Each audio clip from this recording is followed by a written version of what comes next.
आपला राजा कसा दिसत होता?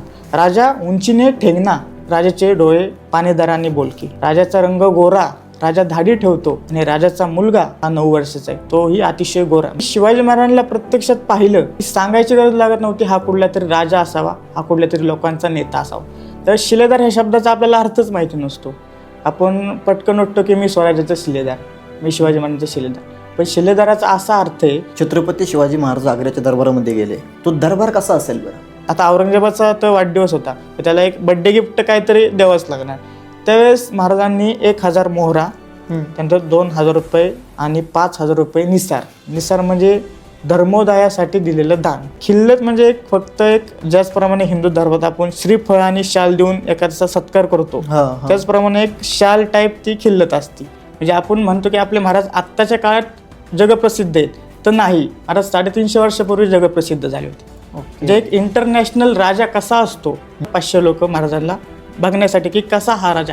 ह्याच राजाने अफजल खानाचं पोट फाडलं, ह्याच राजाने शाहिस्ते खानाची बोटं तोडलीत आणि ह्याच राजाने औरंगजेबाची नाक म्हणजे सुरत लुटली. कसा हा राजा आहे. त्या दरबाराचा असा नियम होता, सामान्य लोकांची नजर ही नजर बर कदमच पाहिजे, म्हणजे आपली नजर पायाकडेच पाहिजे. बादशाह पण बघायचं नाही, त्यावेळेस बादशाहने बोलवलं तरच बादशाह बघायचं. अशा दरबारात एक दख्खनचा राजा त्या ठिकाणी जाऊन सिंहगर्जना करून सुखरूप महाराष्ट्रात परत येतो. राधांदाज खानाच्या हवेलीत गेलेली व्यक्ती परत बाहेर येत नव्हती. त्यामुळे राधांदाज खानाच्या हवेलीत शिवाजी महाराजांना घेऊन जाण्याचा आदेश दिला होता. शिवाजी महाराजांना मारण्यासाठी जो पहिला प्रयत्न आहे ना, ह्या दिवशी झाला. मथुरेवरून राजगडावर कसे आले? नमस्कार, मी विशाल आणि तुम्ही बघत आहात बोलू निवांत. आजचा आपला विषय थोडा वेगळा आहे.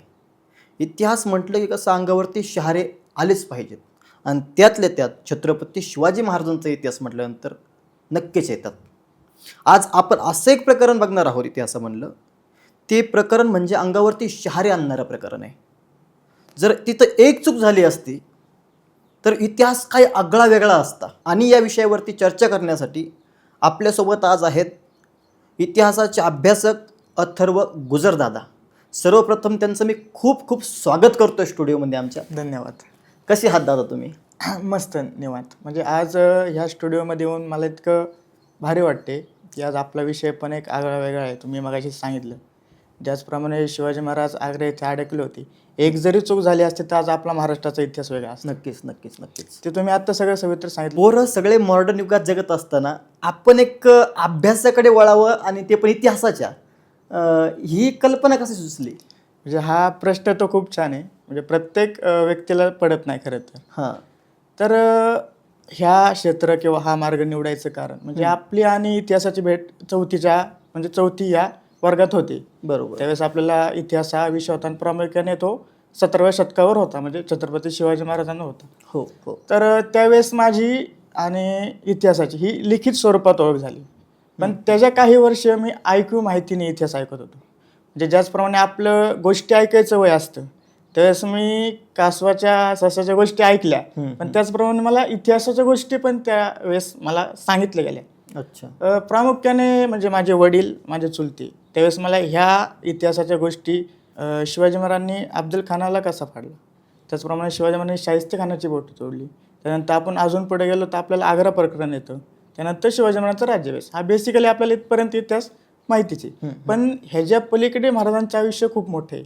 म्हणजे 50 वर्षांचं आयुष्य महाराजांना लाभलं, पण त्या 50 वर्षांच्या आयुष्यात महाराजांनी फक्त ह्याच गोष्टी नाही ना केल्या. मग त्यावेळेस मला गोडी लागत गेली की महाराजांनी नक्की अजून काय काय केलं ते शोधण्याचा मला एक हे धरला. मी एक माझ्या मनात निश्चय केला की महाराजांच्या अजून काही गोष्टी ज्या प्रकाशित आहेत त्या अभ्यास केला पाहिजे, लोकांपर्यंत आणायला पाहिजे.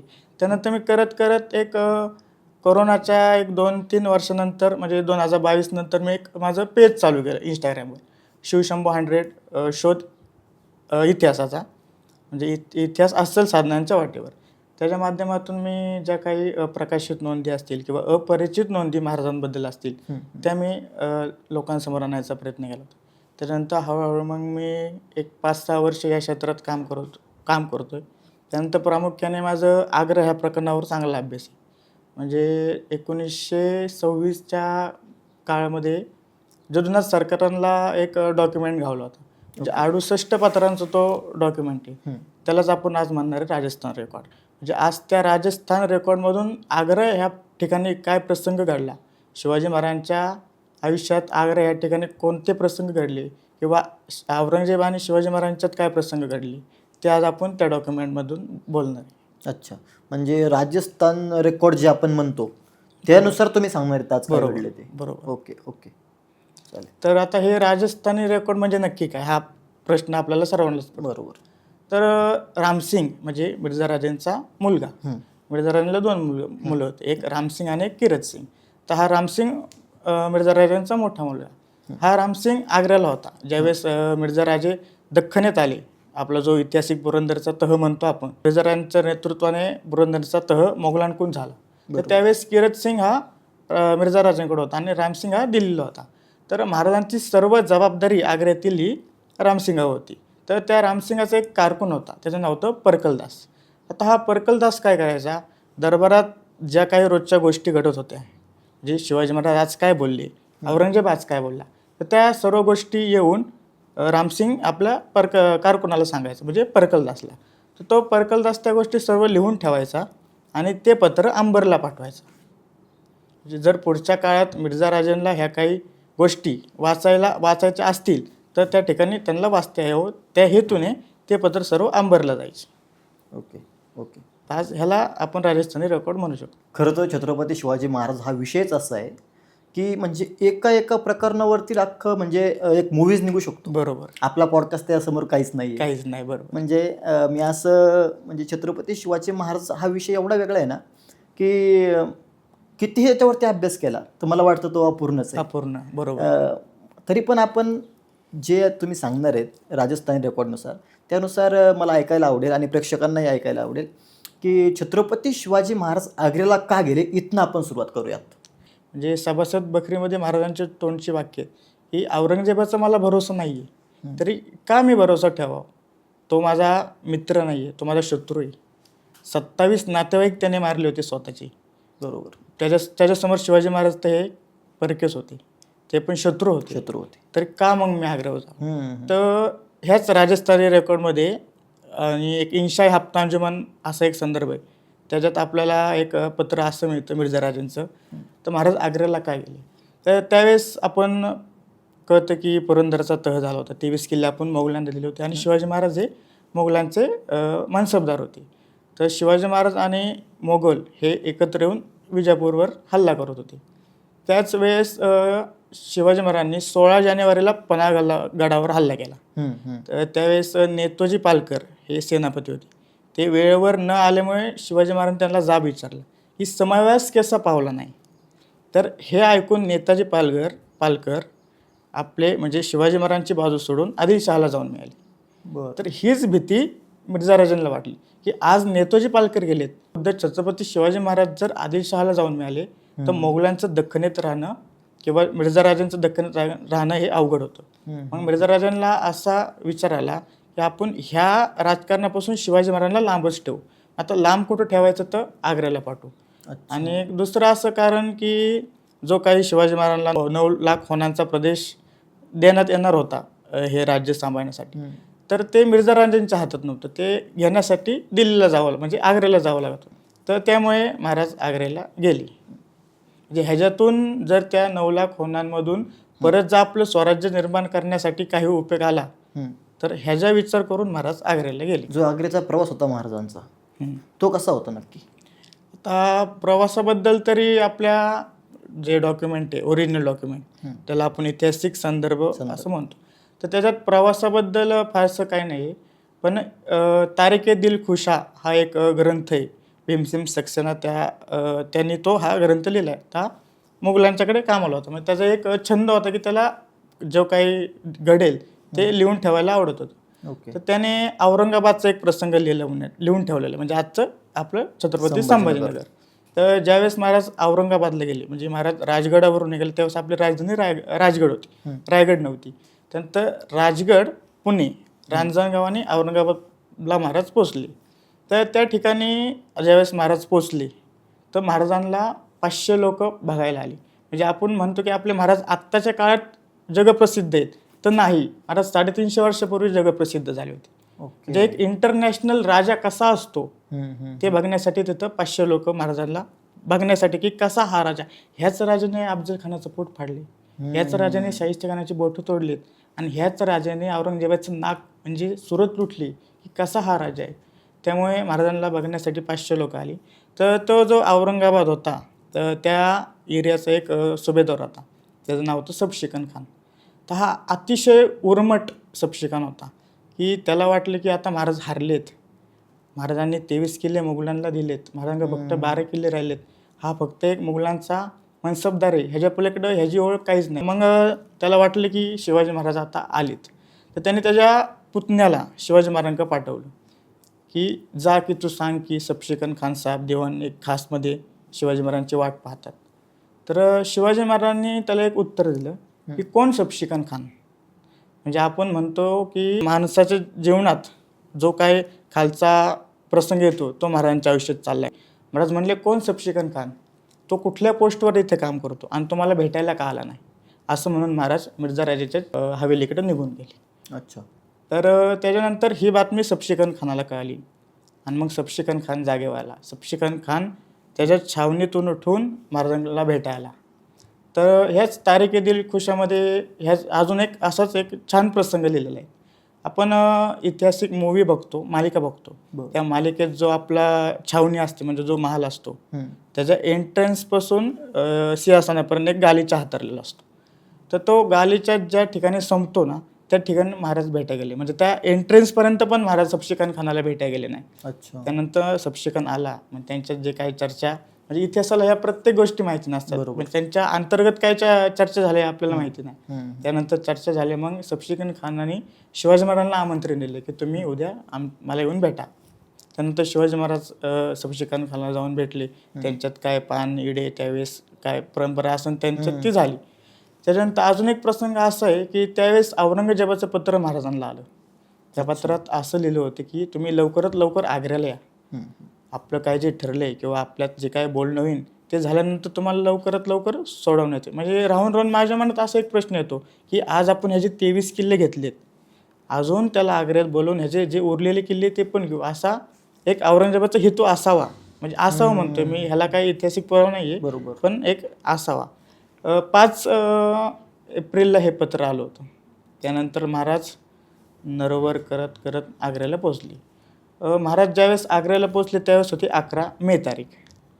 आता महाराजांचं स्वागत कोणी केलं हा प्रत्येकाच्या मनात प्रश्न येतो, कारण की एक स्वतंत्र राजा आज आपल्याला भेटा येतो, मग त्याचं स्वागत हे कुठल्या तरी एका मोठ्या व्यक्तीने केलं असेल. जर आज आपले पंतप्रधान जर बाहेर देश दौऱ्यावर गेले तर त्यांचं स्वागत एखादा गावाचा सरपंच वगैरे नाही करणार, त्यांच्या लेवलचंच कोणतरी असणार किंवा त्यांच्या खालचंच असणार कोणतरी. तर तसं झालं नाही महाराजांच्या बाबतीत. महाराजांचं स्वागत एका मुंशीने केलं आहे. आता हा मुंशी कोण, तर रामसिंगाचा मुंशी. तर रामसिंगाचीच मनसबदारी ही 2500 होती आणि त्याच्यापेक्षा खालचा रामसिंग.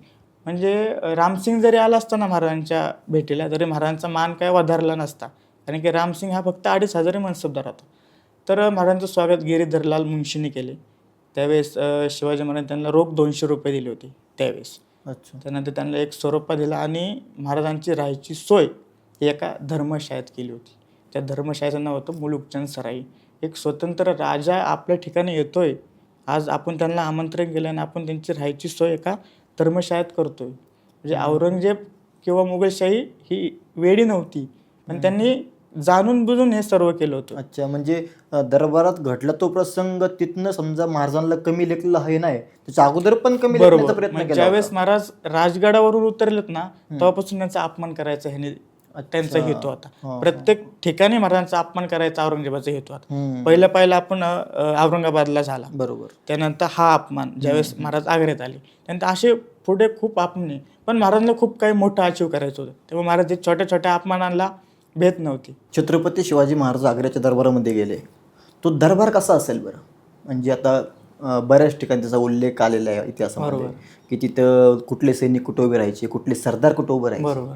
तर कशी रचना असेल दरबाराची नक्की? आता 350 वर्षापूर्वी औरंगजेबाचा हा 50वा वाढदिवस होता, जो 12 मेला 1666 रोजी संपन्न होणार होता आग्र्याच्या दरबारात. तर बेसिकली मुघलशाहीत किंवा त्यांच्या काय असेल त्यात त्यांचे 2 दरबार भरायचे. एक दिवाने आम. तर हा दिवाने आम म्हणजे काय, तर ह्या दरबारात बादशाला सगळे सर्वसामान्य लोक येऊन भेटायचे. अच्छा.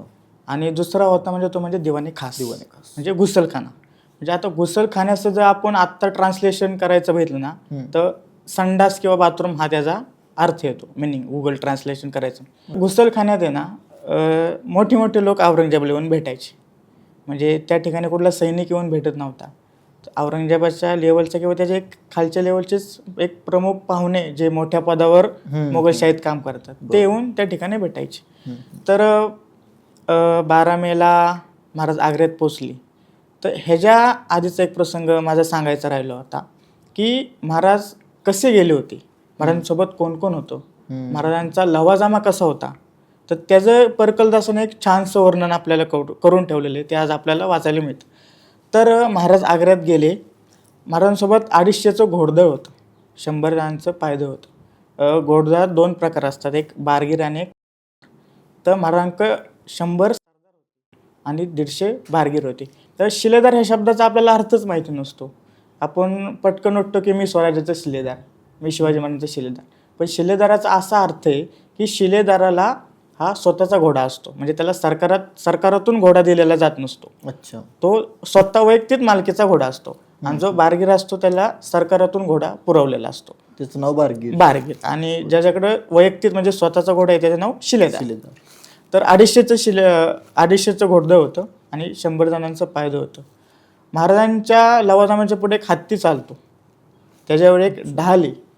म्हणजे आज आपण लढताना घेतो ती ढाल नाही, ज्या ठिकाणी झेंडा लावतो ती ढाल. ढालीत पण 2 प्रकार होते 350 वर्षापूर्वी. तर ती ढाल आहे, त्याच्यावर महाराजांचा झेंडा लावलेला आहे. जो झेंडा प्रभू रामांचा, जो झेंडा प्रभू श्रीकृष्णांचा, तोच झेंडा छत्रपती शिवाजी महाराज. आता हा झेंड्याचा रंग कुठला, तर ह्याच राजस्थानी रेकॉर्डनुसार तो झेंड्याचं त्या ठिकाणी म्हणजे डिंगल भाषेत सॅफ्रन्स असा उल्लेख केलेला आहे. आता सॅफ्रन्स म्हणजे आपल्याला माहिती नारंगी किंवा शेंद्री रंगाचा तो भगवा. तर त्या भगव्यावर सोन्याचं नक्षीकाम केलं होतं. अच्छा. म्हणजे हा वैभवशाली राजा आहे त्या ठिकाणी, म्हणजे महाराजांचं श्रीमंती त्या ध्वजामधून आपल्याला ओळखू येत होती. त्यानंतर अजून महाराज कसे श्रीमंत होते आपल्याला पुढे आपण बघू शकतो. त्यानंतर महाराजांच्या पुढे जे पायदळ चालतं त्या पायदळातल्या लोकांनी एक प्रकारचा फेटा बांधलेला आहे. त्यानंतर शिवाजी महाराजांची पालखी ही संपूर्ण चांदीची. म्हणजे हा आपला राजा 350 वर्षापूर्वी आपल्या राजाची ही श्रीमंती. तर त्या पालखीचे पाय हे सोन्याचे होते. त्यानंतर महाराजांचे बाकीचे जे काही सरदार आहेत त्यांना सेपरेट पालखी आहेत. अशा बऱ्याच पालख्या शिवाजी महाराजांच्या लवाजमात आहे. महाराजांच्या पालखीच्या पुढे एक घोडा चालतो, त्या घोड्याला सर्वकडे सोने आणि चांदीने मढवलेलं आहे. त्याच्यानंतर महाराजांच्या मागे 50 म्हणजे आपण बाजार बुनगे जे म्हणतो, तर त्या बाजार बुनग्यांक प्रत्येकाकडे एक एक बैलजोडी. अच्छा. तर हा सर्व लवाजमा घेऊन महाराज आग्र्याला गेले. तर हाच परकलदास पुढे छत्रपती शिवाजी महाराजांचं वर्णन करतो की आपला राजा कसा दिसत होता. तर हाच परकलदास पुढे म्हणतो, राजा उंचीने ठेंगणा पण राजाचे डोळे पाणीदार आणि बोलके.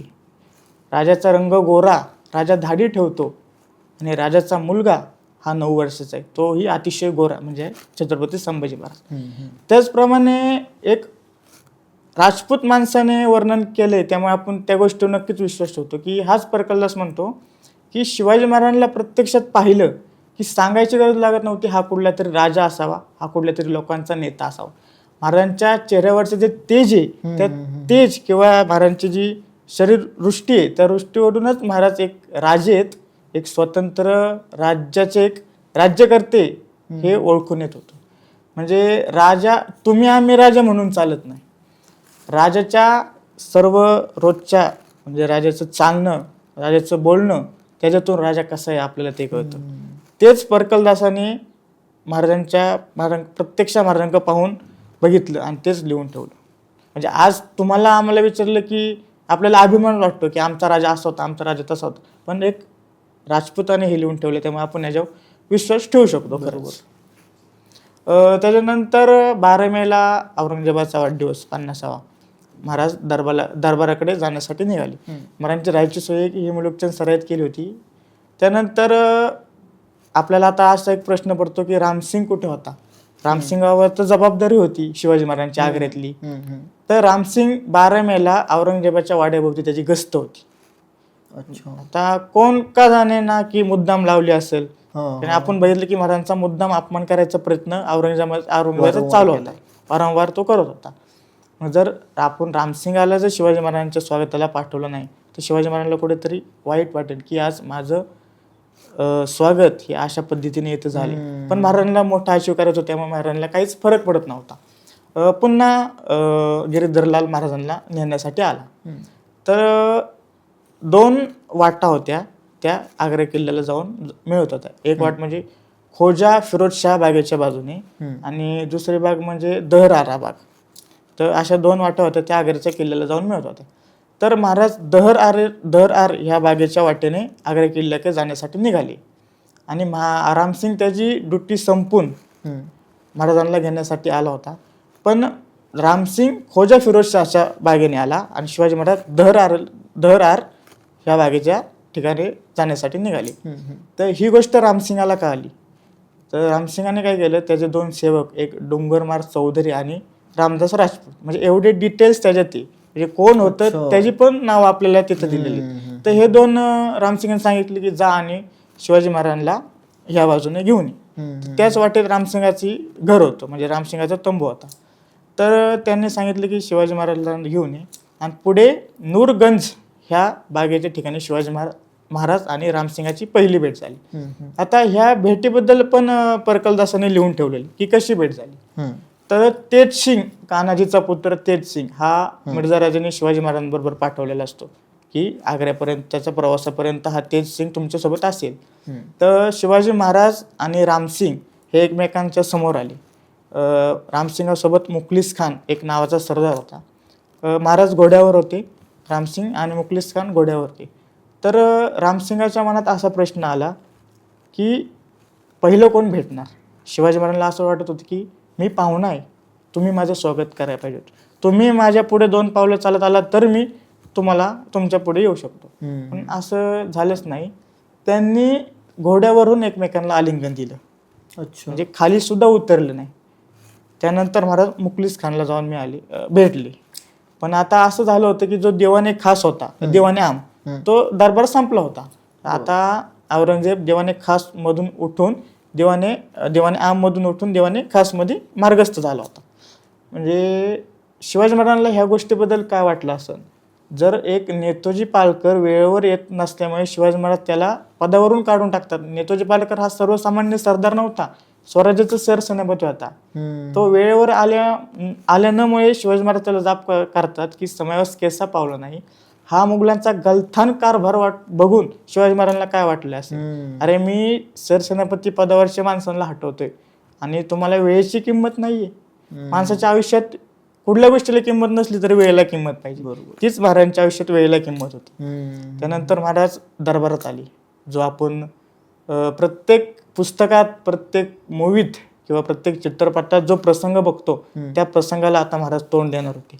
महाराज आग्र्यात आले आणि महाराजांना रायसिंगाच्या समोर ताहिर खानाच्या जागी उभं करण्यात आलं.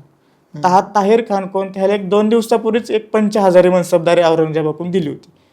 तर त्या ठिकाणी महाराजांना उभं करण्यात आलं. त्याच्या पुढे आपल्याला माहिती आहे की जो जसवंत सिंग हे आपण बऱ्याच वेळा नाव ऐकून आले की त्याच्या मागं महाराजांना उभं केल्यामुळे महाराजांना राग आला.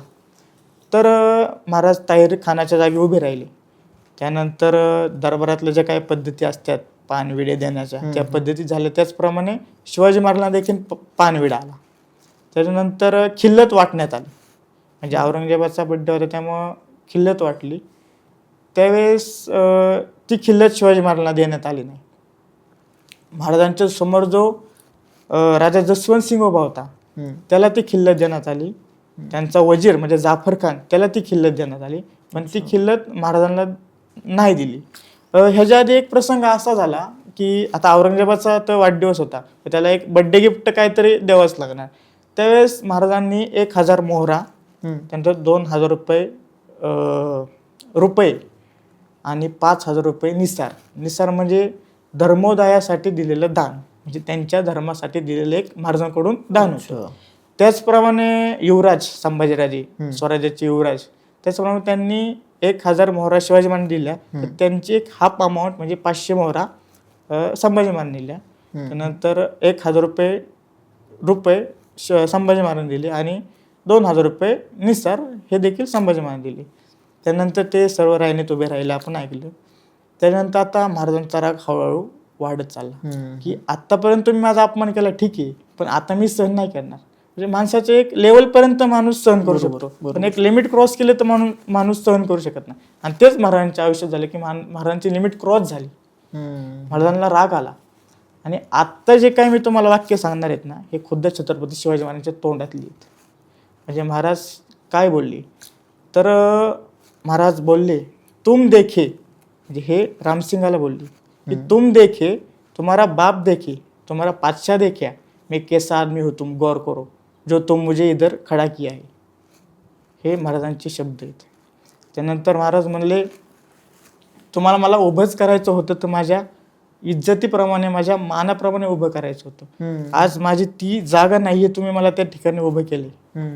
एकतर तुम्ही मला मारा किंवा मी स्वतः मरेन, पण इथून पुढे मी बादशाला भेटणार नाही किंवा बादशाचा मनसबदारी मी घेणार नाही.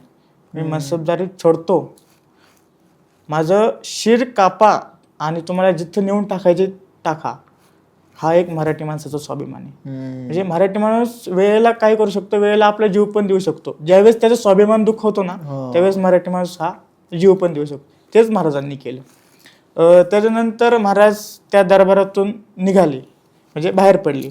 त्यावेळेस बाहेर पडत असताना रामसिंगाने महाराजांचा हात धरला, महाराजांचा हात सोडला आणि महाराज एका पायरीवर किंवा एका ओट्यावर जाऊन बसले.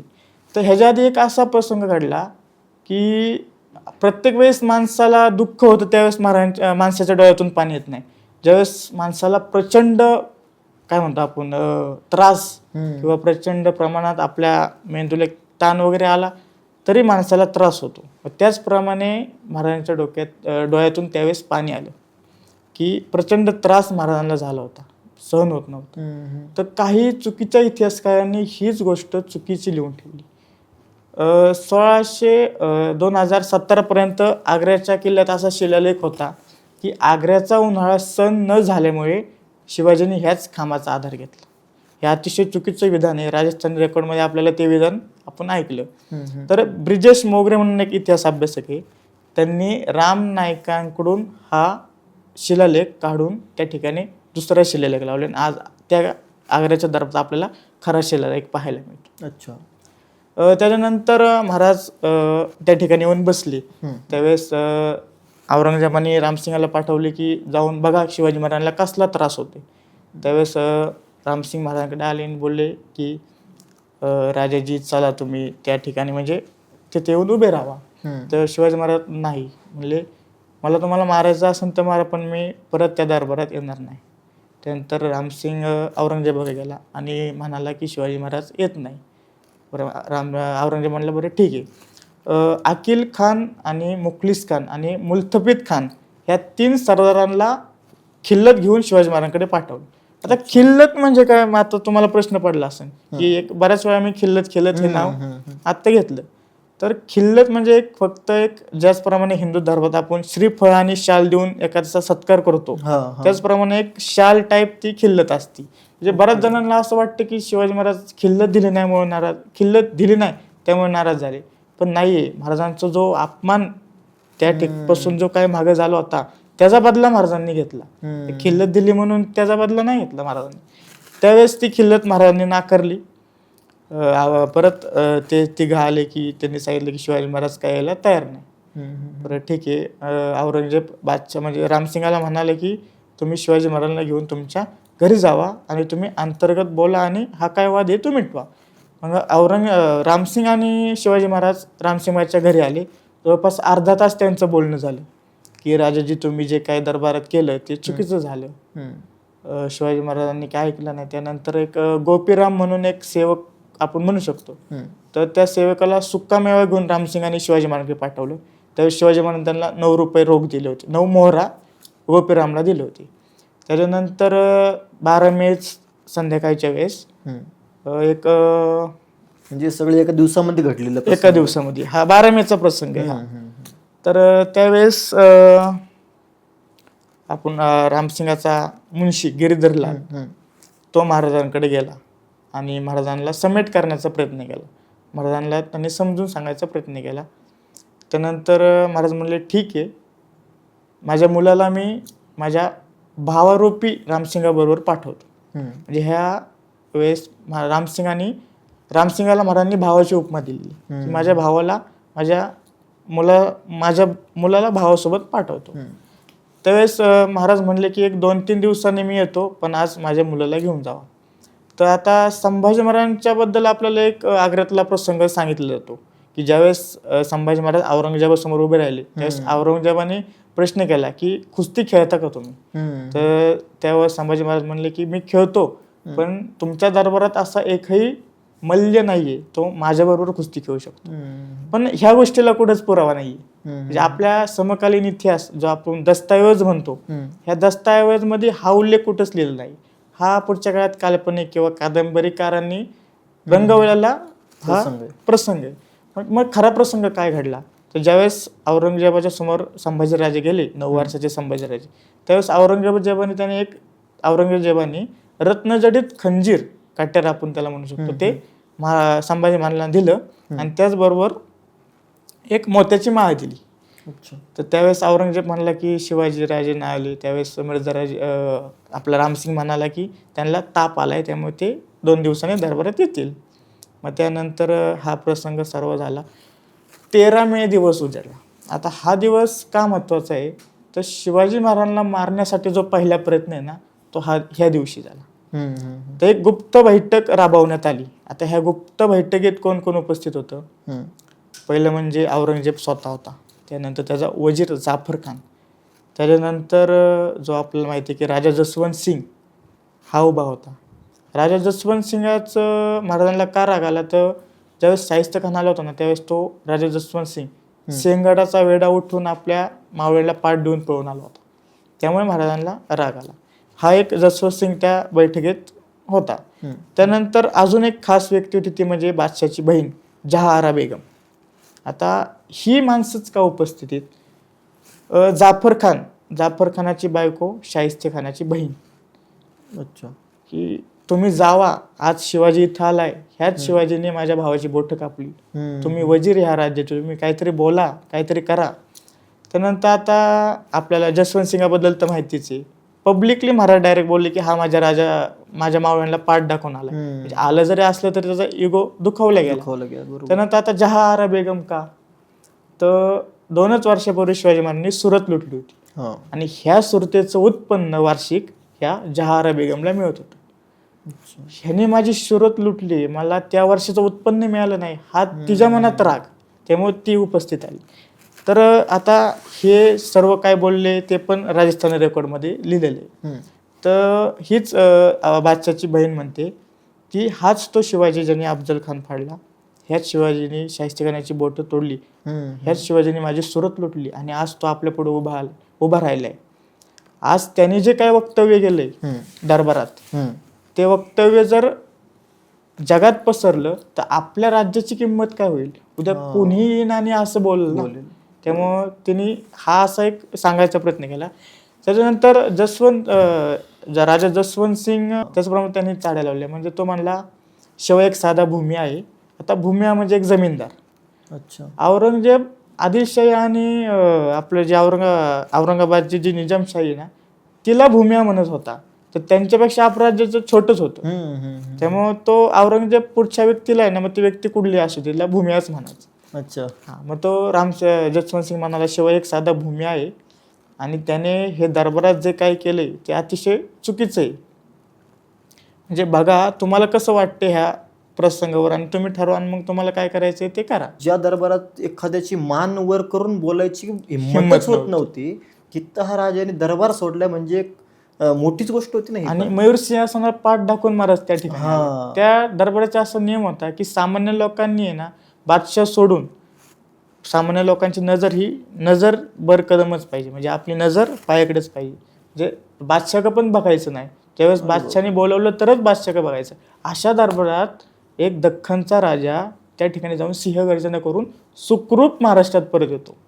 यामुळे आग्रा भेट महत्वाची. बरोबर. महाराजांचा एकही मावळा त्या ठिकाणी म्हणजे धारातीर्थी धारातीर्थी पडला नाही, सगळे सुखरूप माघारी आले. त्याच आता आपण आपल्या विषय घेऊ परत. ती सर्व भेट झाली त्यावेळेस औरंगजेब म्हणला की ठीक आहे, तुम्ही म्हणताय म्हणून आपण शिवाजीला मारू. तर राद अंदाज खान, आता हा राद अंदाज खान कोण, तर दिल्लीच्या बाजूला एक सतनामी सेक्ट नावाची काही लोक होती, तर त्या लोकांना चिरडून मारण्यात ह्या राद अंदाज खानाचा हात होता. म्हणजे इतका भयंकर क्रूर हा राज अंदाज खान होता. म्हणजे औरंगजेबाचा, आणि हा खास होता औरंगजेबाचा, आणि औरंगजेबाचा खास कोणी ससे पालन करणारा किंवा प्रेमाने बोलणारा असं तर नसणारच. असंच हा क्रूर होता औरंगजेबाप्रमाणेच. तर ह्या राद अंदाज खानाच्या हवेलीत शिवाजी महाराजांना घेऊन जावा असा आदेश फौलाद खानाला सांगितलं. हा फौलाद खान आपण ऐकतो की महाराजांच्या वाड्याभोवती जी गस्त होती ह्या गस्तीचा तो प्रमुख होता. राद अंदाज खानाच्या हवेलीत गेलेली व्यक्ती परत बाहेर येत नव्हती, त्यामुळे राद अंदाज खानाच्या हवेलीत शिवाजी महाराजांना घेऊन जाण्याचा आदेश दिला होता. तर ही बातमी रामसिंगाला कळते. आता इथून पुढे रामसिंगाचा रोल इतका महत्वाचा आहे ह्या प्रसंगात की रामसिंगाला ही बातमी कळते की शिवाजी महाराजांना आता मारण्याचा डाव औरंगजेबाने आखलाय. तर रामसिंग काय करतो, एक मोहम्मद अमीन खान नावाचा एक बक्षी असतो. बक्षी म्हणजे जे फायनान्स वगैरे बघतात, म्हणजे पगार वाटण्याचं काम तो करायचा. तर त्या अमीन खानाकडे जातो, आणि अमीन खान एक चांगला सरदार होता आणि त्याचं दरबारात वजन होतं. त्यामुळे तो म्हणजे रामसिंग अमीन खानाकडे जातो आणि सांगतो, माझ्या वडिलांच्या आश्वासनावर इथं आलेत शिवाजी महाराज, एकतर तुम्ही आधी मला मारा. म्हणजे रामसिंग म्हणतोय की तुम्ही मला मारा, माझ्या मुलाला इथे येऊन बोलून त्याला मारा, आणि मग तुम्हाला शिवाजी महाराजांचं जे काय करायचं ते करा. अरे बाप, आज माझ्या शब्दावर, माझ्या वडिलांच्या शब्दावर शिवाजी महाराज या ठिकाणी आलेत, त्यामुळे आधी तुम्ही मला मारा. त्यानंतर हेच अमीन खान औरंगजेबाला जाऊन सांगतो की रामसिंग असं असं म्हणलंय. बरं ठीक आहे, औरंगजेब म्हणतो की चालेल नाही मारत, पण तुम्ही एक सिक्युरिटी बॉन्ड लिहा आणि त्याच्यावर एक सही करा की आजपासून शिवाची जबाबदारी माझी. म्हणजे शिवा आणि भूम्या हे असे 2 शब्द लिहायची. त्यावेळेस तो शिवा म्हणतो की शिवाची जबाबदारी तुम्ही घेत असाल, म्हणजे रामसिंगाला म्हणतो तुम्ही घेत असाल तर ठीक आहे, आपण नाही मारू त्याला. मग हे अमीन खान त्याच दिवशी म्हणजे ते 14 तारखेच्या सकाळी ही गोष्ट रामसिंगाला सांगतो. रामसिंग म्हणला ठीक आहे, मी त्या पत्रावर सही करतो, जो सिक्युरिटी बॉन्ड असतो त्याच्यावर सही करतो. 15 तारखेच्या सकाळी शिवाजी महाराज रामसिंगाच्या घरी आले. त्यावेळेस शिवाजी महाराजांनी त्या ठिकाणी महादेवाची पूजा केली आणि मी आजपासून चांगलं वागतो असं रामसिंगाला सांगितलं. त्यावेळेस रामसिंगाने ती सही केली आणि त्याच दिवशी ते पत्र औरंगजेबाला देण्यात आले. बरं ठीक आहे, औरंगजेब म्हणतो आता शिवाजीला तर मारायचं नाही, मग आता शिवाजी महाराजांचं काय करायचं. त्यावेळेस औरंगजेब म्हणतो, रामसिंग तू शिवाजी महाराजांना घेऊन काबूलच्या मोहिमेवर जा. तर रामसिंग म्हणला ठीक आहे. रामसिंगांनी ह्या हेतूने ठीक आहे म्हणला की आग्र्यातून महाराज बाहेर पडतील, त्यांच्या जीवाला कुठलाच धोका राहायचं नाही. पण ते उलट होतं. ह्या काबूलच्या मोहिमेवर जो रामसिंगाचा आग्रदूत होता, म्हणजे त्याच्या सोबत हा कोण होता, तोच तो राद अंदाज खान. हाच राद अंदाज खान माणसांना मारायचा, तोच राद अंदाज खान आज त्या मोहिमेवर आहे. त्यामुळे रामसिंगांना कळले की कुठेतरी दगा होणार आणि शिवाजी महाराज मारले जाणार. त्यामुळे रामसिंग ही गोष्ट लक्षात घेतो, ही गोष्ट शिवाजी महाराजांना येऊन सांगतो. आता खरं शिवाजी महाराजांचं राजकारण आहे ना, काय महाराजांनी राजकारण केले ना, ते इथून पुढे चालू होतं. 18 मेला शिवाजी महाराज जाफर खानाची भेट घेतात. हा जो वजीर आहे ना त्याची भेट घेतात. ह्याच भेटीबद्दल एक सभासद बकरीत एक छानसा प्रसंग सभासदांनी लिहून ठेवला. जी जाफर खानाची बायको म्हणजे शाहिस्ते खानाची बहीण, तर ज्यावेळेस तिने शिवाजी महाराजांना बघितलं त्यावेळेस ती घाबरली की ह्या व्यक्तीने इथून मग अशा गोष्टी केल्यात, त्यामुळे ह्या मुघलांचं नाक कापलंय, साक्षात त्यांनी अफजल खानाला फाडलाय, हाच व्यक्ती आज माझ्या नवऱ्याच्या पुढे उभा राहिलाय, आज जर ह्यानी ह्याला मारलं तर मी काय करू. त्यामुळे तिला भीती वाटली. मग ती तिच्या नवऱ्याला जाफर खानाला म्हणायला लागली की घालवा ह्याला लवकर घालवा. पण शिवाजी महाराजांचा भेटायचा हेतू असा होता की जी काबूलची मोहीम आणि अजून एक त्यात मुद्दा लिहिलेला आहे त्यात शिवाजी महाराजांनी. तर जाफर खानाकडून एक पत्र लिहून घेतलं, म्हणजे शिवाजी महाराजांनी त्याला एक पत्र दिलं आणि हे पत्र औरंगजेबाला द्यायला सांगितलं. त्या पत्रात असंच होतं की काबूलला मला पाठवू नका, किंवा मी आतापर्यंत जे काही चुकीचं काम केले त्याच्याबद्दल मला क्षमा द्या, असं त्या पत्रात लिहिलं होतं. ते पत्र औरंगजेबाला दिलं जाफर खान मार्फत. हा महाराजांचा पहिला पत्र होतं. असे आपण भरपूर पत्र पुढे बघणार आहोत. हे पहिलं पत्र.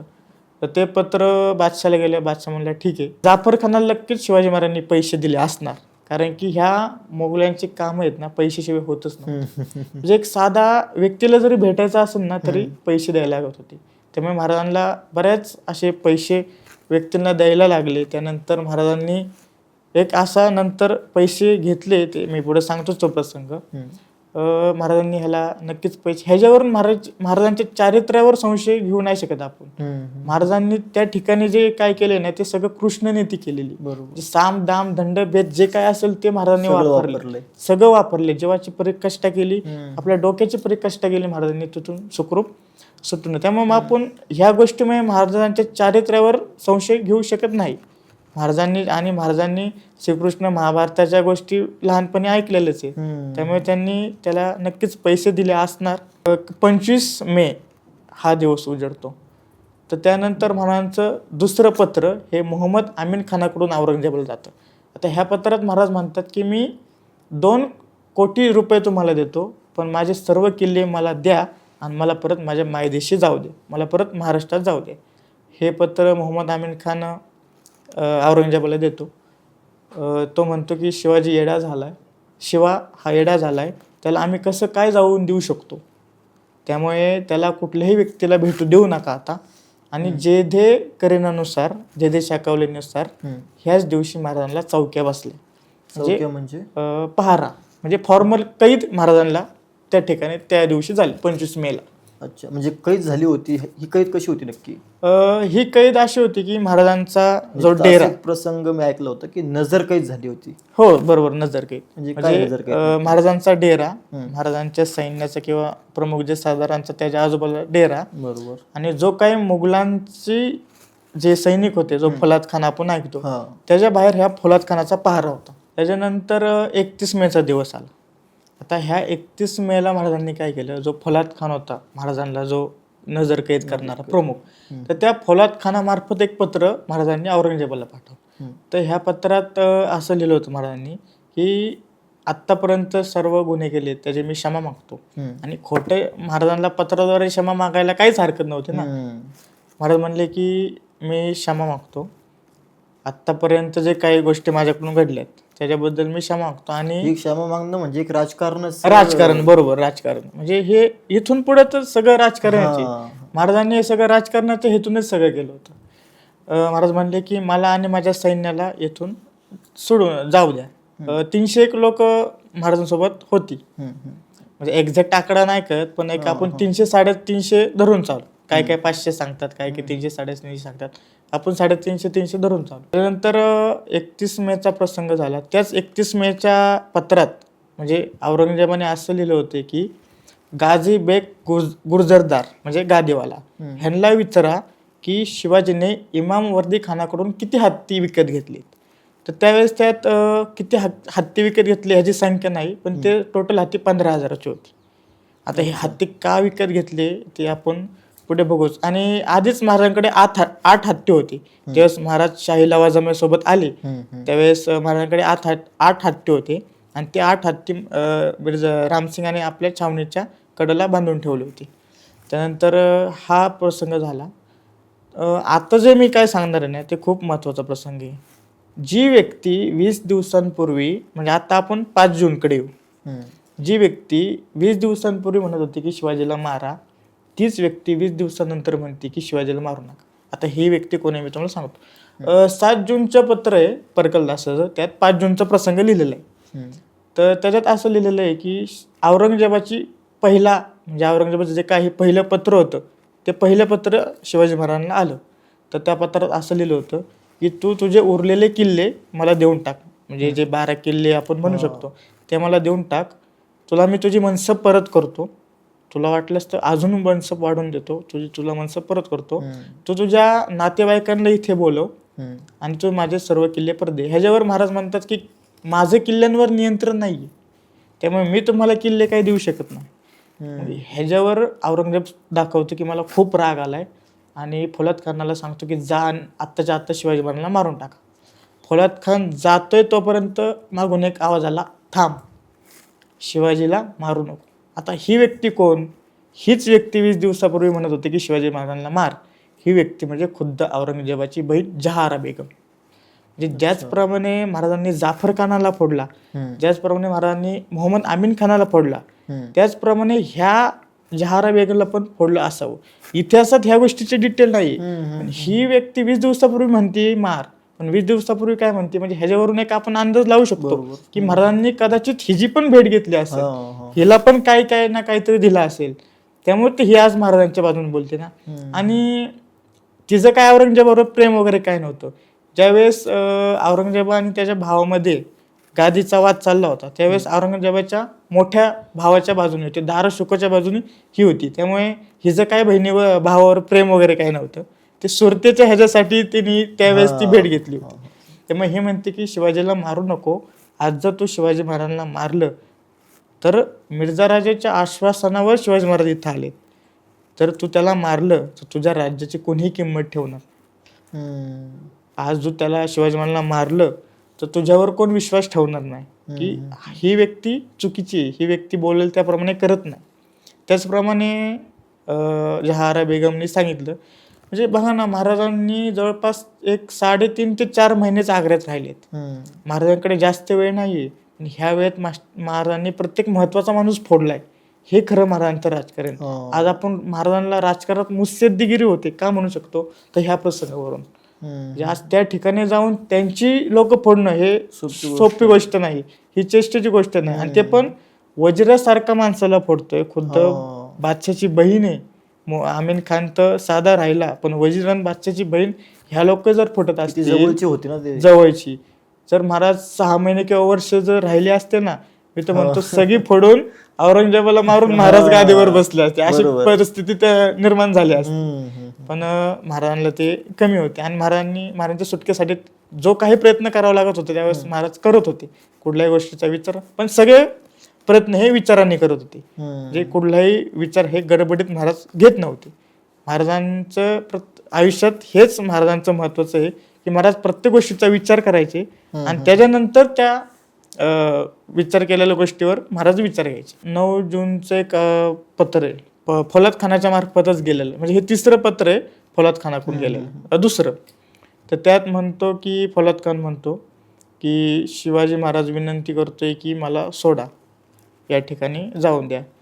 तर त्याच्यात महाराजांनी असं पण लिहिलं होतं की माझ्या सैन्याला मी कंगी देतोय, म्हणजे इथून जाण्याचा आदेश देतोय. आता माझ्याजवळ कोणच नकोय, मला एकटं राहायचंय, मला जेवढं एकटं ठेवता येईल तेवढं राहू द्या. मला आता माझ्यासोबत सरदार नको, माझ्यासोबत सैन्य नको. ह्या सर्वांना मी कंगी दिले. आता बादशाला फक्त म्हणावं की ह्यांना पासपोर्ट म्हणजे परवाना द्या, म्हणजे हे जातील. माझ्या मनात एक राहून प्रश्न येतो की हाच तो डाव आहे जो आपण म्हणतो ना, महाराजांनी जेवढे सैन्य नेले होते ना तेवढे सगळे सुखरूप आणले. म्हणजे हेच त्याचं कारण असावं की महाराजांना राग येणं हे सगळं खोटं असावं. महाराजांनी ह्याच कारणासाठी खोटा राग आला असं महाराजांनी दाखवलं असणार की माझे सैन्य परत जावं म्हणून. त्यानंतर हे सर्व लोक, ही खबर रामसिंगाला कळाली. रामसिंग बघितलं, म्हणजे ज्यावेळेस महाराजांचं जे सैन्य होतं ना ते आपल्या तंबूची आवराआवरी करत होतं जाण्यासाठी, त्यावेळेस रामसिंगांनी म्हणलं की कुठे चालला तुम्ही. मग त्यांनी सांगितलं की असं झाले. त्यावेळेस रामसिंग म्हणतो तुम्ही जाऊ नका, माझ्या महालाच्या किंवा माझ्या घराच्या मागे एक बाग आहे, तर त्या बागेपाशी राहा. ते पुढे गेलेच, ते आपले लोक ते निघून गेले. महाराजांनी प्रत्येक व्यक्तीला आता आपल्यापासून हळूहळू राम करण्याचा प्रयत्न केला होता. महाराज हे एकटेच राहिले होते, शंभूराजे होते, बाकी काय जे सरदार असतील त्यांच्यासोबत ते आपल्याला माहीत नाही पण असतील. त्यानंतर हा 9 जूनचा प्रसंग झाला. ह्याच 9 जूनच्या पत्रात एक असा उल्लेख आहे की शिवाजी महाराजांनी औरंगजेबाला एक पत्र पाठवलं आणि त्याच्यात शिवाजी महाराज म्हणले की आता मला रामसिंगाचं ताब्यात ठेवू नका, मला स्वतंत्र ठेवा. त्यावेळेस ह्या मुद्द्याला अनुसरून औरंगजेब असं म्हणतो की रामसिंग हा एक चांगला सेवक आहे, तू त्याच्याकडेच राहा, तू त्याच्याकडे सुरक्षित राहशील. तर मध्ये एक असा प्रसंग झाला होता की रामसिंगाने काय केलं होतं, आपले जे सैनिक होते म्हणजे अर्जुन सिंग आणि अजून एक सरदार होता, सेवक होता रामसिंगाचा, तर त्या दोघांना म्हणजे शिवाजी राजांवर गस्त घालण्याची एक जबाबदारी दिली होती. म्हणजे शिवाजी महाराज त्यांच्या भोवती रामसिंगाचा पहारा आणि त्याच्या भोवती फौलाद खानाचा पहारा, तर अशी एक ती सिस्टीम होती. तर हा सगळा प्रसंग झाला. त्यानंतर 13 जूनचं एक पत्र आपल्याला मिळतं. तर त्या 13 जूनच्या पत्रात असा उल्लेख आहे की शिवाजी महाराजांनी रामसिंगाकडून 66,000 रुपयांचं कर्ज घेतलं होतं. आता हे कर्ज का मी तुम्हाला मागच्या वेळेस सांगितलं की महाराजांना प्रत्येक व्यक्तीला पैसे द्यायला लागत होते. आणि आता सभासद बकरीनुसार महाराजांनी आता हे पेटाऱ्याचं प्रकरण चालू केलं होतं की आपल्याला माहिती आहे की महाराज पेटाऱ्यातून आले, पण त्याच्या आधी महाराजांनी पेटाऱ्या रूपातून मिठाई लोकांना देण्याचा प्रयत्न केला होता. त्यानंतर आता महाराजांनी दाखवलं की मी आजारी पडलो. महाराजांनी रोज अशा गोष्टी करायचा प्रयत्न केला की महाराज एकाच कुशीवर झोपायला लागले, महाराजांचा हात बाहेर काढून झोपायला लागले, महाराजांच्या हातात कडं होतं. मग अशाने काय व्हायचं की एकदा जी गोष्ट आपण रोज बघतोय ती बघून नंतर आपल्याला सवय लागते, त्यानंतर आपल्याला माहिती की काय आहे रोजच आहे. हीच गोष्ट रामसिंगाच्या पहारेकऱ्यांना आणि फौलाद खानाच्या पहारेकऱ्यांना कळाली की शिवाजी रोज हेच करतोय आणि शिवाजी त्याच्याकडे आहे. ह्याचा फायदा महाराजांना नंतर झाला, हे आपण पाहूयाच. रामसिंगांनी कर्ज घेतलं आणि म्हणजे शिवाजी महाराज काय विजय माल्य नाही की आता सुटलो मी की रामसिंगाचे पैसे बुडले. महाराजांनी काय केलं, त्याच वेळेस एक पत्र स्वराज्यात पाठवलं आऊसाहेबांकडे, हुंडी म्हणू शकतो आपण, म्हणजे थोडक्यात त्या काळाचा चेक. अच्छा. तर तो चेक पाठवला आणि महाराजांनी सांगितलं की मी असं कर्ज या ठिकाणी घेतलंय, ते तुम्ही फेडा. ते कर्ज मिर्झा राजांना जाऊन तिकडे मिळाले. म्हणजे जे 66,000 रामसिंगाकडून घेतले होते ते 66,000 मिर्झा राजांना मिळाले. तर हे आपल्या म्हणजे महाराज आहे ना, महाराजांनी कुठल्याच मित्रासोबत गद्दारी केली नाही. रामसिंग हा महाराजांचा मित्र होता. कुठल्याही व्यक्तीला विचारा इतिहास अभ्यासाला की महाराजांनी कुठल्या मित्रासोबत गद्दारी केली, त्यांच्याकडून एकच उत्तर येणार की कुठल्याही नाही. म्हणजे भले तर आपण ते म्हणतो की तुका म्हणे भले तरी देऊ गांडोची लंगोटी, पण नाथाच्या माती हाणू काठी. हे तुकाराम महाराजांचे शब्द, हेच महाराजांनी केले.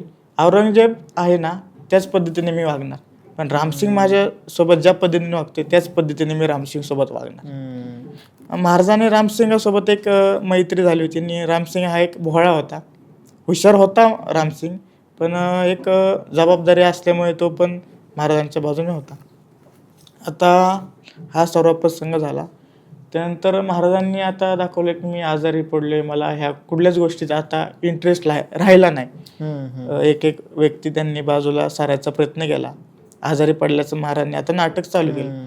त्याच मध्ये महाराजांनी एक असा औरंगजेबाला केला की आता मला संन्यास घ्यायचा, त्यासाठी मला प्रयागला जायचे, बनारसला जायचे.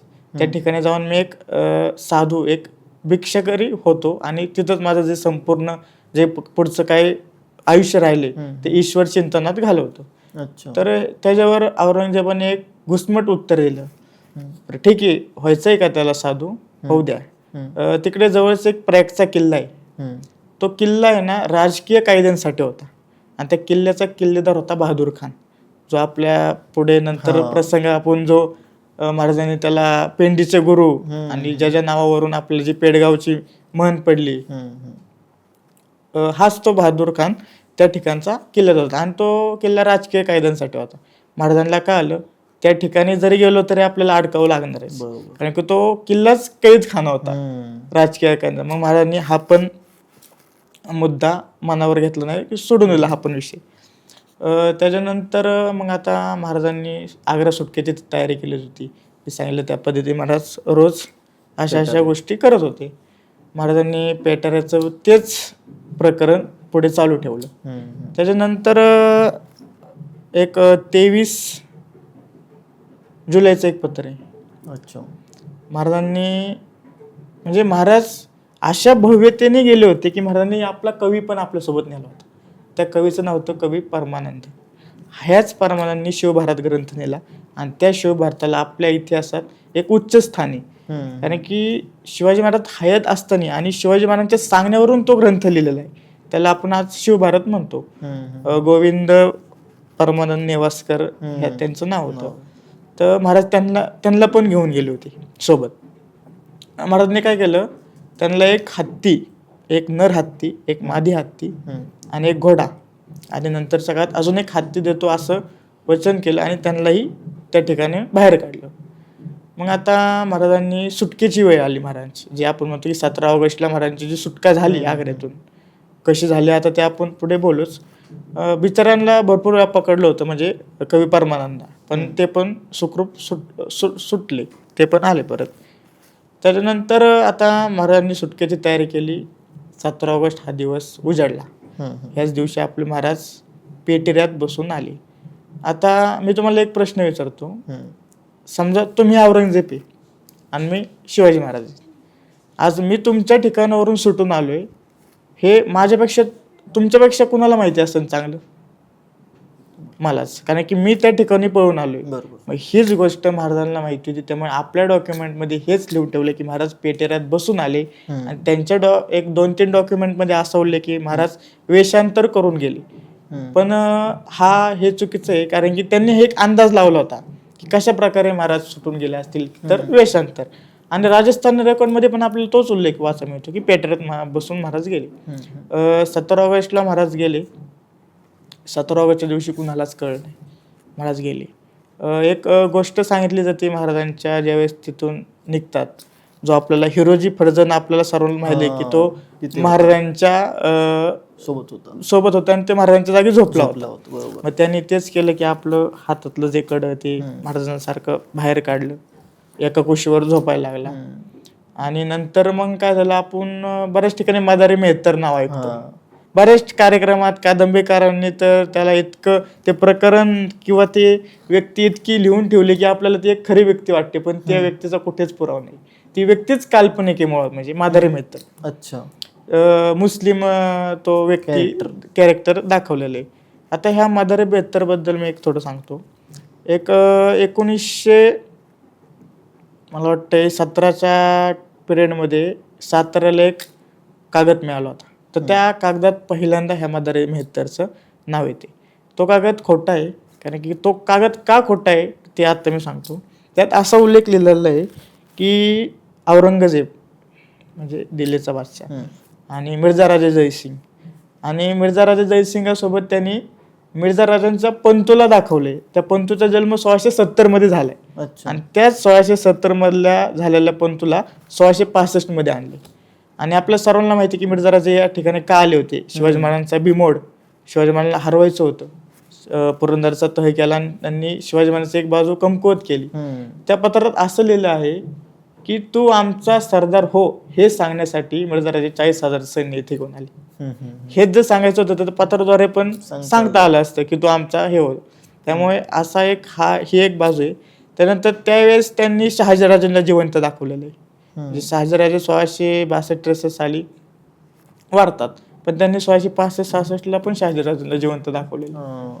त्यानंतर आणि ते जयसिंगाचा जो पंतू होता तो 1670 मध्ये जन्माला आलेला, तो ह्यांनी 1665 मध्ये दाखवलं. त्याच्यात ह्या व्यक्तीचा म्हणजे मदारी मेहतरचा उल्लेख होतो.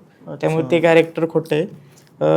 हिरोजी फर्जन हे कॅरेक्टर खरं आहे, महाराजांच्या जागी ते झोपले होते. त्याच्यानंतर ते पण दुसऱ्या दिवशी गोळ्या आणायला जातोय म्हणजे औषधं आणायला जातोय ह्या कारण सांगून आग्र्यातून बाहेर पडले. आता ह्या प्रसंगात आहे ना, म्हणजे हा जो काय आग्र्यातून किल्ल्यातून बाहेर पडायचा प्रसंगात आहे ना, विशेष कौतुक आपण संभाजी महाराजांचं करू शकतो. कारण की 9 वर्षाची व्यक्ती आज पेटेऱ्यात बसून तिथून यायची. पेटेऱ्यात तर आपल्यासोबत कोणी नाहीये आणि या ठिकाणी पण आपले वडीलच आहे, आपली आई नाहीये किंवा अजून दुसरं कोण नाही ना. जर पेटेऱ्यात मला काय झालं तर कुणाला आवाज देऊ मी? बरोबर. हे 9 वर्षाचे शंभूराजे जवळपास 9-1 किलोमीटर पेटेऱ्यात बसून आग्र्यातून बाहेर आले. म्हणजे विशेष कौतुक आपल्याला ह्या बालशंभूराजांचं आहे ना. आज 9 वर्षाची तुम्ही मुलं बघू शकता की ती चंचल असतात. बरोबर. म्हणजे त्यांच्या बुद्धीत की एवढी समज नसते, पण शंभूराजांच्या मनात बुद्धीत किती त्यावेळेस हे असेल. हे आपल्याला कळतं. म्हणजे आपले शंभूराजे हे लहानपणापासूनच हुशार होते. त्यांनी म्हणजे शिवाजी महाराजांनी त्यांना हुशार केलं होतं की कसं काय आहे पुढचं नियोजन, आपला दुश्मन कोण आहे, आपला शत्रू कोण आहे हे प्रत्यक्षात पाहू. आणि विशेष म्हणजे ना, ज्यावेळेस शिवाजी महाराज मनसबदार झाले होते ना, त्यावेळेस संभाजी महाराज मनसबदार झाले होते 85,000. त्यामुळे त्या ठिकाणी त्यांना घेऊन येणं हे यावंच लागलं होतं, कारण त्या कायद्यातच ते होतं की हा मुघलांचा मनसबदार आहे, त्यामुळे ह्याला त्या दरबारात उभं राहावंच लागणार. अच्छा. त्यामुळे विशेष कौतुक शंभूराजांचं आहे. त्याच्यानंतर त्या दिवशी कुणालाच कळालं नाही. एक 23 ऑगस्टचं पत्र आहे. त्याच्यात 19 ऑगस्टचा प्रसंग लिहिलेला आहे. एक नरवर म्हणून एक ठिकाण आहे, आग्र्याच्या दक्षिणेला आहे, 200 किलोमीटर एक आहे. तर त्या म्हणजे तो जो काय गस्ती, त्या नरवर ठिकाणाचा जो काय गस्ती घालणारा होता, तर तो म्हणला की मी शिवाजीराजांना बघितले. शिवाजीराजे हत्तीवर बसून आले होते आणि शिवाजीराजे म्हणतात की आता मला बादशाह दख्खने सोडत नाही आणि आता मला एक बैरागी, एक साधू व्हायचे, तेव्हा मी आता बनारसला चाललोय. आणि त्यांच्याकडे परवाना होता. मी ज्यावेळेस तुम्हाला म्हणलं की ते जे परवाने महाराजांनी आपल्या सैन्यासाठी घेतले होते, त्यातले 2-3 परवाने गायब झाले. अच्छा. ह्या कारणासाठी महाराजांनी ते परवाने गायब झाले. म्हणजे असे जे हत्ती विकत घेतले होते, दृष्टिकोन असेल महाराज. बरोबर, जे हत्ती विकत घेतले होते त्या हत्तींचा पुढे हा उपयोग झाला, परवान्यांना दिले. ही जी कोण काल्पनिक व्यक्ती, काल्पनिक नाही म्हणू शकता, ती जी रॅन्डम कोण व्यक्ती असेल किंवा महाराजांचे एक सैन्य शिपाई कोण असेल ज्याला हत्तीवर बसून जा असं सांगितलं होतं, त्या व्यक्तीकडे हत्ती दिलाय. त्यानंतर एक चंबळ नदी आहे, आग्र्याच्या बाजूलाच आहे. तर त्या चंबळ नदीचा जो नावाडे होता, तर तो नावाड्याचं एक पत्र होतं की आत्ताच मी एक माणूस आणि त्याचा लहान मुलगा आणि त्याच्यासोबत 2 स्त्रिया ह्यांच्याकडे परवाना होते आणि ह्यांना आम्ही नदीच्या पलीकडे सोडले. कदाचित हे शिवाजी महाराज असू शकतात. त्याच्यानंतर एक फिरोजाबाद म्हणून एक ठिकाण आहे, तर त्या फिरोजाबादवरून अजून एक पत्र आलं.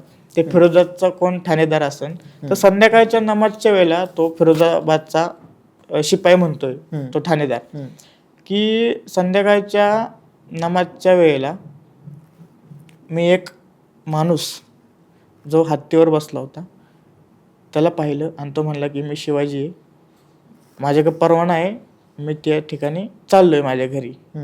आता 3 ठिकाणी शिवाजी महाराज. आणि हे सगळं खोटे गोष्ट होते. महाराज त्यावेळेस होते मथुरेत, म्हणजे महाराज मथुरेच्या दिशेने पळून गेले होते, म्हणजे आग्र्याच्या उत्तरेला. आता मथुरेला जायचं कारण सर्वांनाच आपण आतापर्यंत ऐकच आलेलो आहे आणि तेच खरं कारण आहे की महाराज मथुरेला का गेले. तर महाराज मथुरेला ह्यासाठी गेले, आज आपल्याबरोबर 9 वर्षाचा मुलगा आहे आणि ह्याच राजस्थानी रेकॉर्डनुसार महाराज 25 दिवसाचा राजगडला पोहोचले होते. तर संभाजीराजांना महाराजांनी काय केलं, तर मथुरेत ठेवलं. आता मथुरेत विश्वासाची व्यक्ती कोण, तर जे स्वराज्याचे पंतप्रधान मोरोपंत पेशवे पिंगळे, त्यांचा पेशवे हे पद होतं त्यांना. तर त्यांचे मेहुणे, आता त्यांची नाव काय, तर कृष्णाजी पंत, त्यानंतर काशीभाऊ, त्यानंतर कृष्णाजी पंत, काशीभाऊ आणि एक विश्वास नावाचा, काशीपंत आणि एक विश्वासभाऊ नावाचा, असे 3 व्यक्ती होते. तर त्यांच्याकडे संभाजीराजांनी सोडलं आणि त्यांना सांगितलं की माझ्या हस्ताक्षराचं पत्र जोपर्यंत येत नाही तोपर्यंत संभाजी महाराजांना सोडायचं नाही. म्हणजे काही जे इतिहासकार आहेत त्यांची म्हणजे वृत्तीच वेगळी असती. तर ते म्हणतात की शिवाजी महाराज ह्यांना लिहिता येत नव्हतं, म्हणजे शिवाजी महाराज निराक्षर होते, त्यांना लिहिता येत नव्हतं. पण शिवाजी महाराजांचं हे वाक्य आहे की जोपर्यंत माझ्या हस्ताक्षराचं पत्र येत नाही तोपर्यंत संभाजी महाराजांना सोडायचं नाही. ह्याच्यावरून आपल्याला कळतं की शिवाजी महाराजांना लिहिता येत होतं. म्हणजे बऱ्याच लोकांनी ह्या विधानावर आपलं मत मांडलेलं आहे, पण ते मत चुकीचं आहे. आपल्याला खरं काय आहे ते आता आपल्या राजस्थानी रेकॉर्डमध्ये कळतं.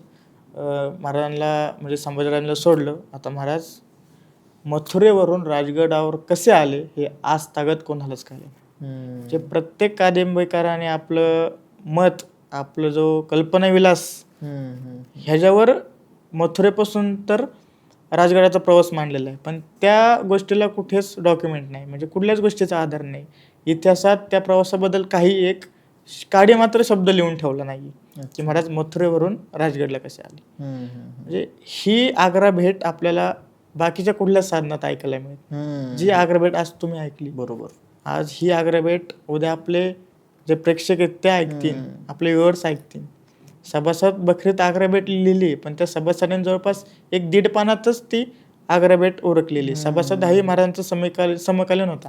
महाराजांच्या निधनानंतर 25-26 वर्षांनी सभासद बखर लिहिली, पण ही डॉक्युमेंट महाराज असताना तिथे लिहिलेली. ह्याच्यात फरक आहे. म्हणजे सभासद बखरीत पण आहे प्रसंग, पण 1-1.5 पानात तो उरकलेला आहे. ज्याच्यामध्ये नावासकट शिपायांच्या नावासकट सुद्धा लिहिलेलं म्हणजे ह्या प्रसंगात ज्याचा सहभाग आहे त्याच्या प्रत्येकाचं नाव त्या ठिकाणी आपल्याला वाचायला मिळतं. म्हणजे एक साधा शिपाई असू द्या, एक साधा नोकर असू द्या, आता गोपीराम सारख्या व्यक्तीचं आपल्याला नाव ह्याच्यात ऐकायला मिळतं. त्या गोपीरामाने सुकामेवा घेऊन गेला, बरोबर. तो एक सेवकच असणार.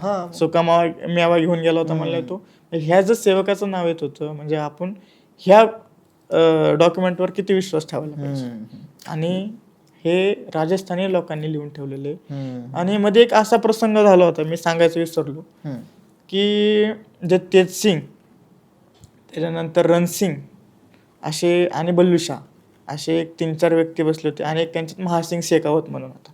त्यांच्यात एक रँडमली बोलणं चाललं होतं की शिवाजी महाराज या ठिकाणी आले. तर त्या शिवाजी महाराजांच्या व्यक्तिमत्वावर ते बोलत की कसे शिवाजी महाराज आहे.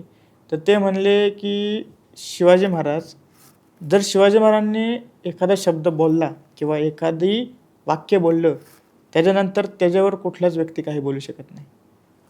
कारण की त्यावेळेसच त्या वाक्याचं संपतंय, त्याच्यानंतर बाकी कुठलाच व्यक्ती त्याच्यावर काहीच बोलू शकणार नाही, असं शिवाजी महाराज बोलायचे. म्हणजे महाराजांच्या तोंडातून जे वाक्य पडलं त्यानंतर बाकीच्या लोकांना त्याच्यावर काही बोलायची गरजच नव्हती. त्याच्यानंतर महाराज म्हणजे ते महासिंग म्हणतो की शिवाजी महाराज दुर्दैवाने या ठिकाणी अडकलेत. शिवाजी महाराज एक चांगले क्षत्रिय, एक चांगले राजपूत आहेत. त्यावेळेस त्यांनी राजपूत हा शब्द वापरलाय, आणि आपल्याला माहिती आहे राजपूत म्हणजे क्षत्रिय, क्षत्रिय म्हणजे राजपूत. त्यानंतर अजून एक असा उल्लेख महासिंग शेखावतने केलेला आहे की शिवाजी महाराज जे काय करतात ते जर आपल्या डोक्यात घेतलं, आपल्या विचारात घेतलं, तर त्यानंतर आपल्याला त्या विचाराचा आपल्या दैनंदिन जीवनात कुठेतरी उपयोग येणारच. म्हणजे महाराज जे काय करतात त्याचा आपल्यालाही उपयोग येऊ शकतो, असं ते लिहून ठेवतात. त्यामुळे महाराजांचं व्यक्तिमत्व कसं होतं हे आपल्याला ह्या राजस्थानी रेकॉर्डमध्ये कळतं. बरोबर. एक 1665च्या 64-65ला जे सुरत लुटली त्यावेळेस महाराजांचं चित्र सापडलं होतं. ते एक पोर्ट्रेट स्वरूपात होतं, पण लिखित स्वरूपात महाराजांचा उल्लेख 1666 आलाय की महाराज कसे दिसत होते, महाराज दाढी ठेवायचे, महाराजांचा रंग गोरा होता, हे आपल्याला ह्या राजस्थानी रेकॉर्डमध्ये अतिशय डिटेल प्रमाणे कळतं. तर ही अशी क्षत्रिय कुलावतम छत्रपती शिवाजी महाराजांची ही आग्रा भेट आज आपण ऐकली. बरोबर. म्हणजे मला एक असा प्रश्न पडला याच्यावरनं की आता थोड्या कारणावरनं आपले मुलं आत्महत्या, बरोबर, तर माणूस एवढ्या म्हणजे शत्रूच्या ताब्यात असताना सुद्धा परत येऊ शकतो, हे या महाराष्ट्राने बघितलं. जिवंत उदाहरण आहे. म्हणजे आत्ताच्या काळात असं झालेलं आहे की आत्ताच्या जे काही युवक आहे त्यांच्यात की एखादी मुलगी नाही म्हणली की आत्महत्या करू, एखादा प्रसंग एखादी गोष्ट आपल्याला नाही मिळाली तर आत्महत्या करू. शिवाजी महाराजांना आत्महत्या करायला किती चान्स होते. अरे औरंगजेब येतोय, अफजल खान येतोय, आत्महत्या करू आपलं काहीच होणार नाही. शाहिस्ते खान लाखाची फौज घेऊन आलाय, आत्महत्या करू आपलं काहीच होणार नाही. पण महाराजांनी असा विचार नाही केला. प्रत्येका गोष्टीवर महाराजांनी उपाय काढलाय. उपाय नाही ना तर महाराजांनी तो उपाय निर्माण केलाय.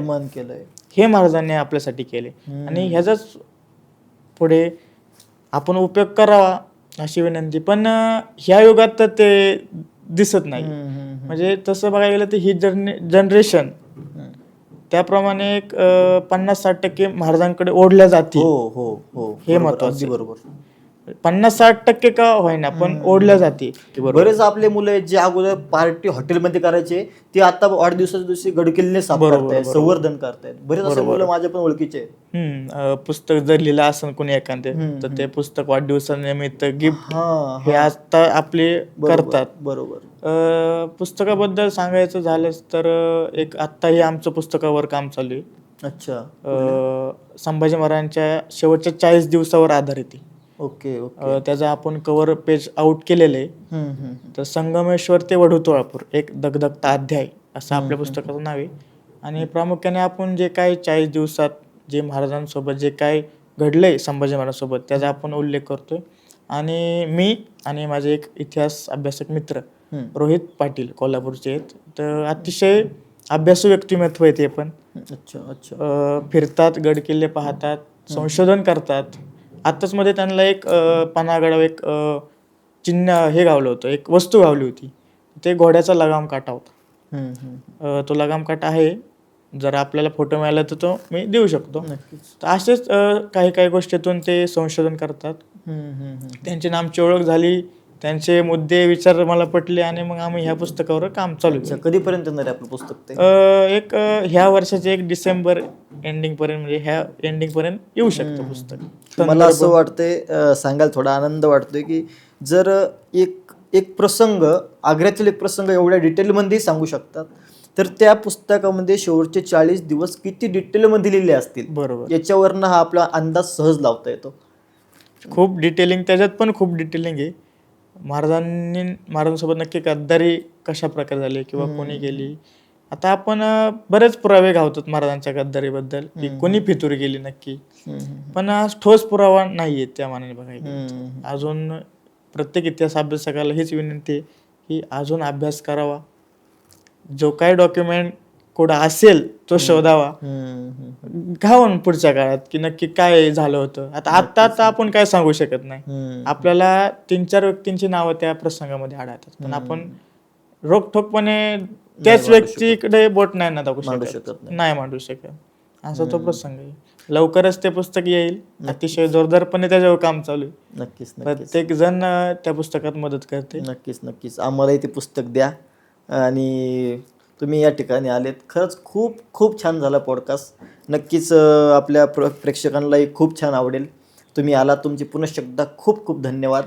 आणि तुम्हाला हा पॉडकास्ट कसा वाटला कमेंट करून नक्की कळवा. छत्रपती शिवाजी महाराजांची आणखी काही तुम्हाला पॉडकास्ट ऐकण्याची इच्छा असेल कुठल्या प्रसंगावरती, तर तेही कळवा. तोपर्यंत नमस्कार.